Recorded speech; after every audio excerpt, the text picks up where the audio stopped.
ଓ ତ ସାର୍ ନାଇଁ ନାଇଁ 100% 4 ଲକ୍ଷ ଟଙ୍କା ସେ ନେବେ ମାନେ କଣ୍ଟାକ୍ଟ ହେଇଗଲା ଡାଇରେକ୍ଟ ଶାଶ୍ୱତ ମିଶ୍ର ସାଥିରେ ଆଉ ହେଲା। ଆଜ୍ଞା ଷ୍ଟାଫ ସିଲେକ୍ସନ କମିଶନର ନିଜେ ନେବେ ମାଲ ତତେ ପାସ୍ କରିବେ ତୋ ରୋଲ ନମ୍ବର ନେଇଯାଇଛନ୍ତି ଆଉ ଡାଇରେକ୍ଟ ଆଉ ହେଲା। ମୁଁ ପୁରା କଥା କହିଦେଇଛି 4 ଲକ୍ଷରୁ ତୁ ମତେ ଆଣିକି 2 ଲକ୍ଷ ଟଙ୍କା ତୁ ମତେ ଆଉ ଦବୁ ଆଉ ହେଲା। ଆଜ୍ଞା ଆଜ୍ଞା ଠିକ ଅଛି ତାକୁ କହିବି ବୋଲିକି ଆଉ 10, 20, 30 ହଜାର କାଟିଦବା ଆଉ କଣ। କାଟିବେ ଆଜ୍ଞା ହଁ ଠିକ ଅଛି। କଳାହାଣ୍ଡି ଜିଲ୍ଲାର ଯୁବକ ଯୁବତୀ ମାନେ ଓଡ଼ିଶା ଷ୍ଟାଫ ସିଲେକ୍ସନ କମିଶନର ଚାକିରି ନାଁରେ ଲକ୍ଷ ଲକ୍ଷ ଟଙ୍କା ଠକେଇର ଶିକାର ହୋଇଛନ୍ତି।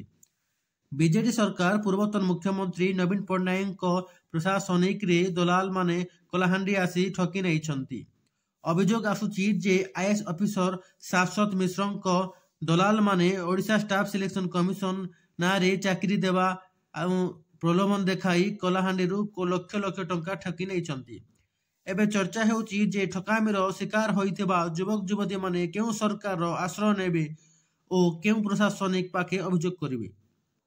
ନିଶ୍ଚିତ ଭାବରେ ଆଗାମୀ ଦିନରେ ଚର୍ଚ୍ଚା ଟିଭି ଚର୍ଚ୍ଚା କରିବ। କଳାହାଣ୍ଡିରୁ ଚର୍ଚ୍ଚା ଟିଭି।